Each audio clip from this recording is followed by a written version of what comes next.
Welcome to KetoMealsAndRecipes.com. Today I'm going to show you a really tasty way to use your cauliflower by making my Keto Mexican Green Cauliflower Rice.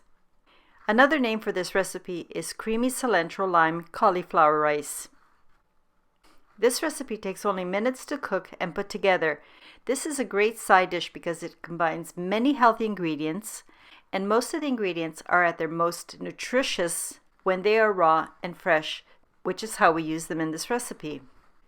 Before continuing, I'd like to ask, if you like my recipes, please support my channel by watching the entire video because I do give tips and suggestions throughout the video. Give it a thumbs up and leave a comment or suggestion. And if you have not done so before, I would be so honored if you would subscribe and turn on your notification bell. Now, the macronutrient ratio for this Mexican green cauliflower rice is 2.4 to 1, with 7.3 grams of total carbs, 2.8 grams of soluble fiber, 0.9 grams of insoluble fiber, resulting in 3.6 grams of net carbs per serving. Now let's get started. The first thing that I do is to make my cauliflower rice.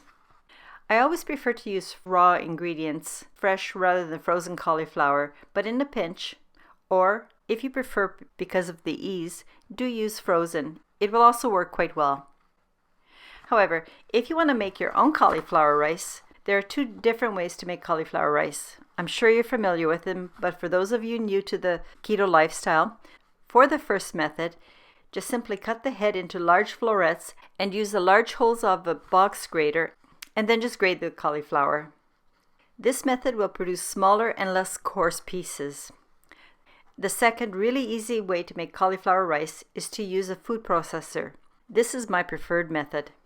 I especially like this method for this recipe because the final cauliflower rice is larger and has a coarser texture that works really well in my opinion.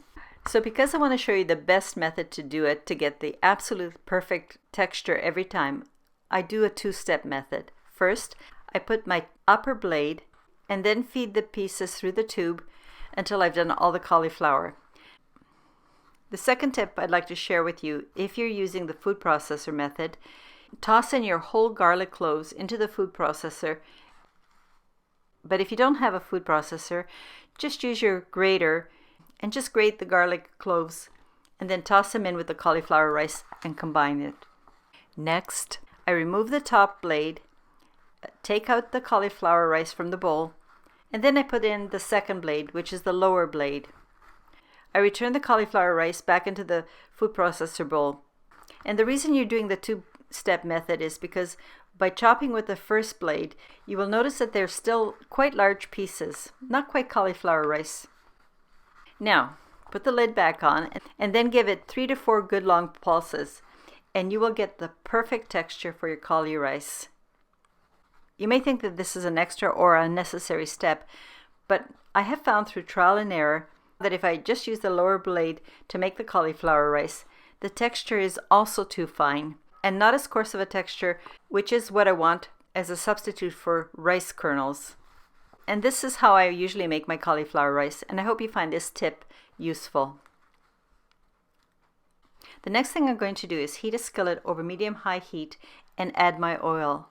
When the oil is hot and just starting to simmer, drop in the onions and also your diced jalapenos. Saute everything together on medium-low heat for about 5 minutes until the onions are translucent. And as you're sauteing, do toss everything once in a while. Now it's time to add the cauliflower and garlic mixture to this pot. Toss well to combine with the onion and jalapeno, and continue cooking and stirring for about 5 to 8 minutes. Although I've given you a rough estimate of cooking time, your actual cooking time may vary. It will depend on the pot you use and how high your element is, and how well you like your cauliflower done. I find that for the nicest texture for this recipe, it is best to have the cauliflower at the al dente stage, because the cauliflower will be cooked at this point, but still have a firm texture, and it tastes really nice. To be efficient, and while everything is cooking, you have time to remove the ripe avocado from the shell, place the avocado into a large mixing bowl, and mash it with a fork. Then pour in the fresh lime juice into the bowl and the chopped cilantro, your salt and your pepper. Stir to combine all the ingredients together and set the bowl aside for a moment while you finish sauteing the cauliflower rice. When it's done, turn off the heat and let the cauliflower rice cool. You want it at almost room temperature. If you like it, it can be a little bit warm, but I prefer to use it when my cauliflower rice is cool. Toss the cauliflower rice into the bowl with the avocado mixture, or the avocado mixture into the bowl with the cauliflower rice. And fold everything together until it's well combined. And that's all there is to making this really fresh tasting Mexican recipe, which is a nice, refreshing alternative to plain cauliflower rice. To serve, you can just garnish and serve it as a side dish, or alternatively, even as a dip with my nacho chips. Use it as a spread on your favorite bread. Mine is my walnut bread. I hope you give this recipe a try, and most of all, I hope you enjoy it. As always, the link for the formatted written recipe is in the description box below. I hope you found this recipe of interest and a useful alternative cauliflower side dish. Thank you very much for taking the time to watch my video. I hope you have a wonderful day. Cheers!